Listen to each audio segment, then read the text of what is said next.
Assalamualaikum warahmatullahi wabarakatuh.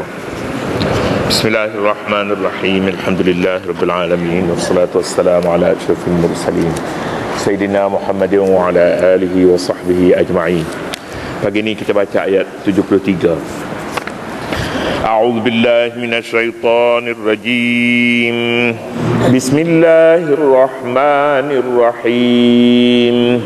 Laqad kafara allazina qalu inna allaha thalithu thalathah wa ma min ilah illa ilahun wahid wa illam yantahu amma yaqulun la yamassanna allazina kafaru minhum azabun alim.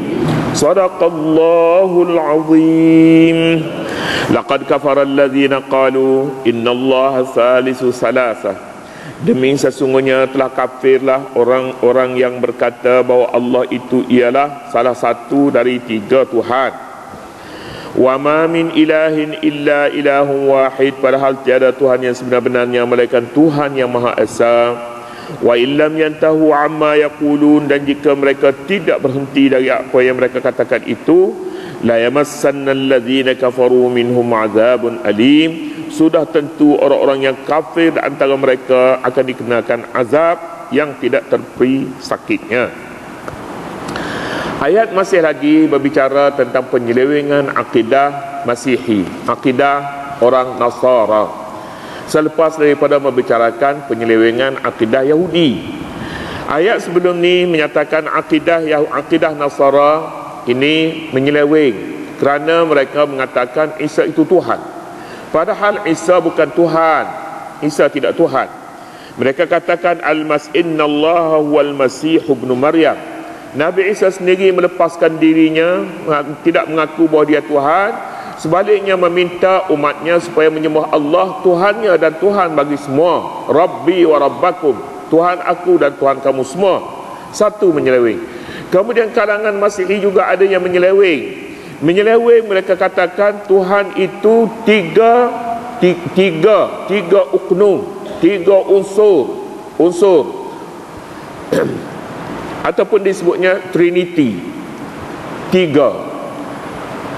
Yang sebahagian daripada mereka mempercayai Tuhan itu salus maknanya tiga dalam satu.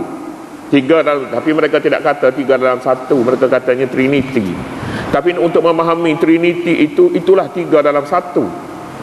Pada hakikatnya mereka tidak mahu kata satu, mereka tidak mahu juga kata tiga, mereka mahu kata Trinity. Dua, akidah tentang tiga Tuhan ini sebenarnya tidak pada zaman awalnya, pada zaman Isa sendiri, hatta pada hinggalah sampai kepada kitab Injil ditulis, tidak ada keterangan yang menyebutkan Trinity itu. Tidak ada yang menyebutkan Tuhan itu tiga dalam satu. Tak ada.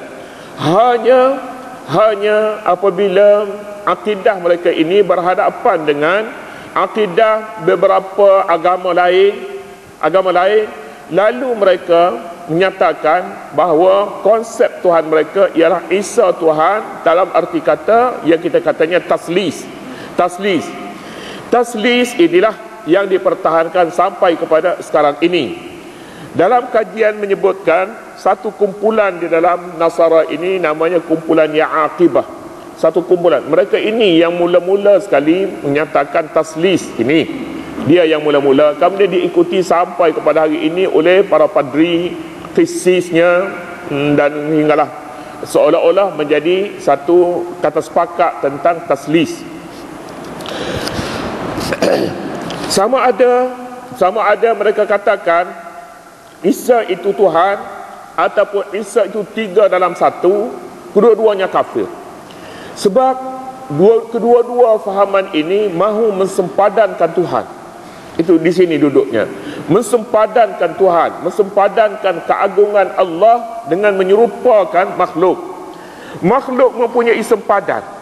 Isa mempunyai sempadan, ibunya mempunyai sempadan, Jibril juga mempunyai sempadan, Ruhul Qudus yang mereka katakan Tuhan itu. Jadi oleh kerana ada sempadan ilmu ada, sempadan ukuran badan juga ada, sempadan hidup ada, sempadan. Jadi sempadan yang seumpama ini satu kelemahan.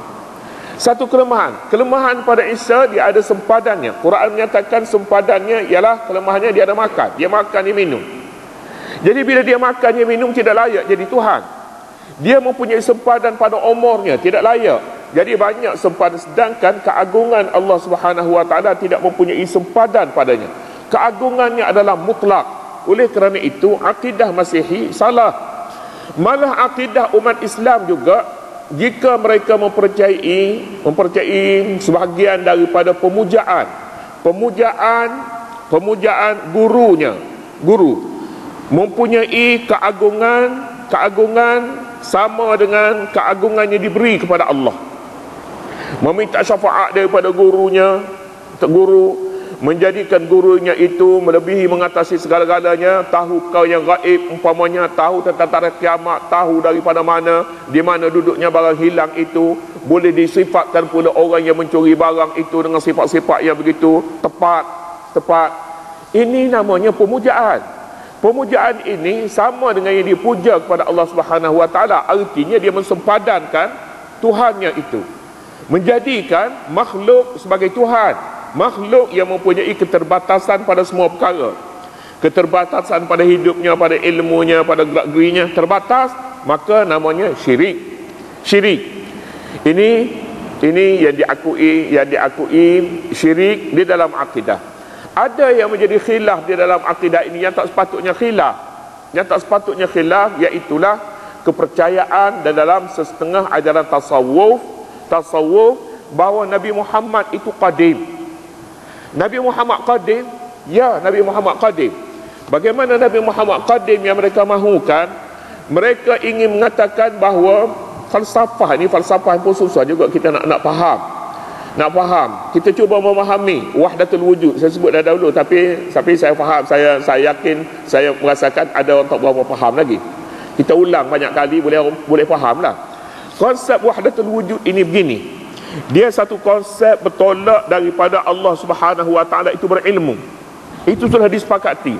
Allah Subhanahu Wa Taala alim, maha mengetahui.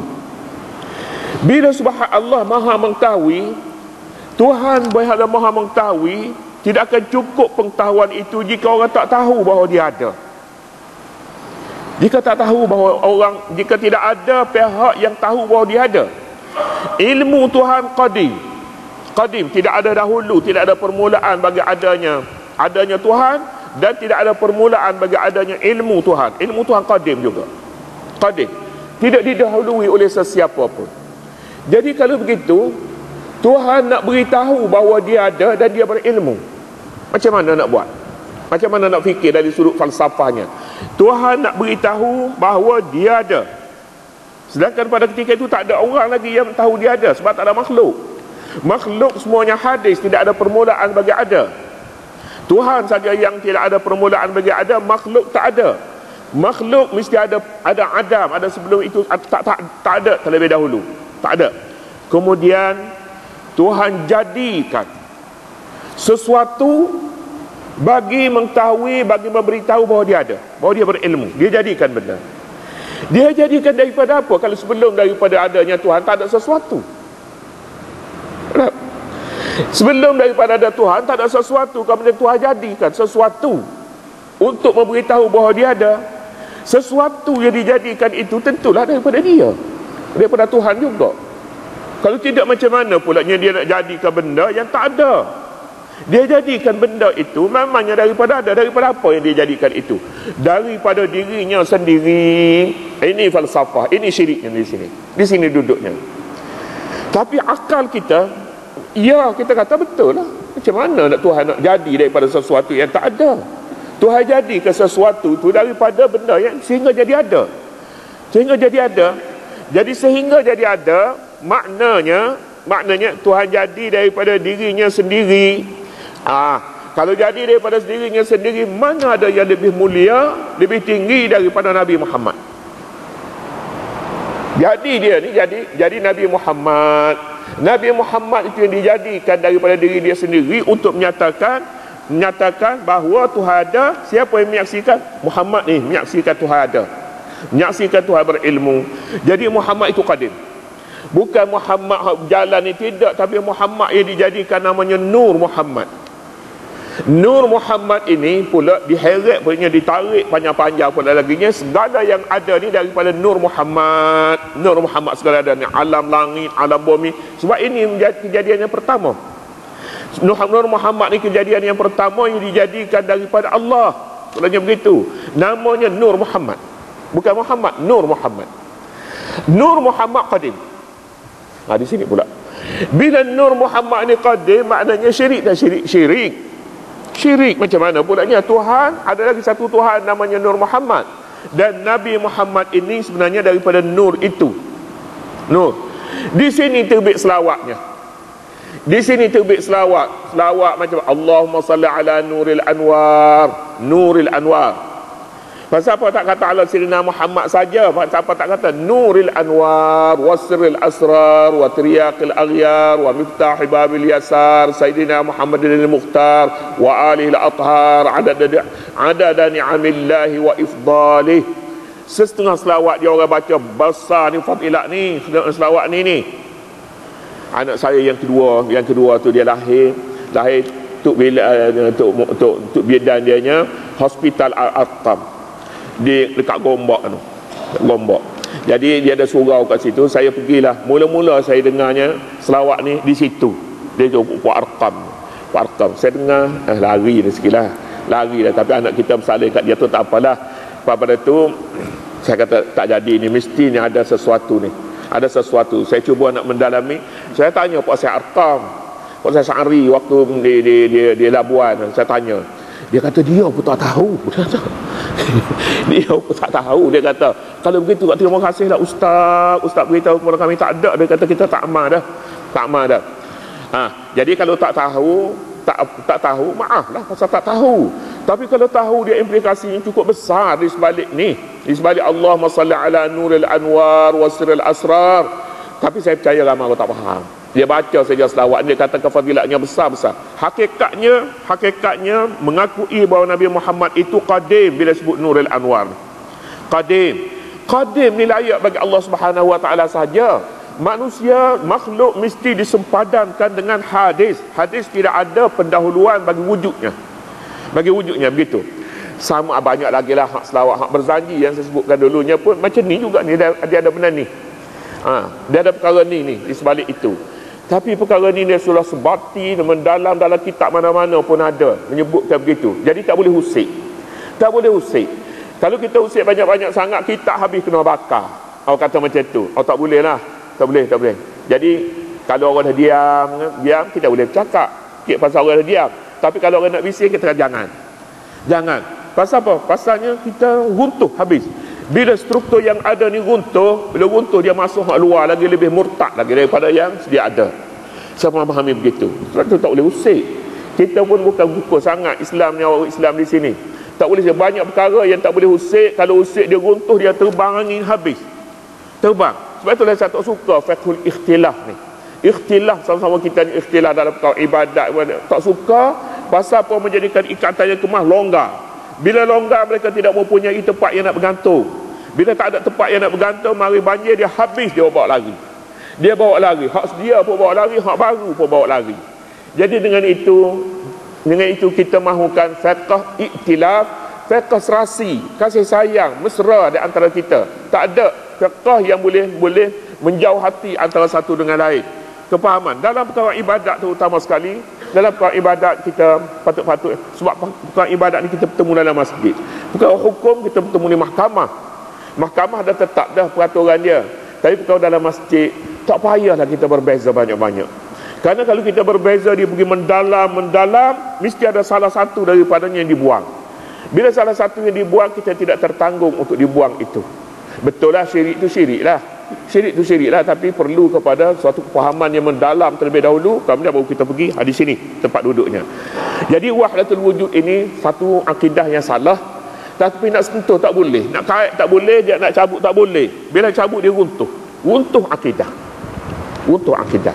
Berjanji bila buang tak ada, marhaban pun tak ada, buat maulud pun tak ada, habis dah tak ada. Jadi baguskah? Bagus, tapi perpaduan, perpaduan Islam, perpaduan Melayu itu hilang. Saya berpendapat begitu. Bukan kata bukan suka sebenarnya kepada Wahdatul Wujud ni, tapi nak telan tak boleh, dan nak terima pun tak boleh, nak buang pun tak boleh. Begitu. Jadi ayat yang kita baca ini ada hubungannya, kepercayaan taslis ini dengan Wahdatul Wujud itu. Wahdatul Wujud ini dia bukan baru, bukan mula wujud dalam agama Kristian. Sebelum itu lagi sudah ada, iaitu dalam agama Yahudi sendiri. Kemudian kita cakap dulu, kita akan sambung lagi besok. Wa ma min ilahin illa ilahun wahid. Allah Subhanahu wa taala a'lam.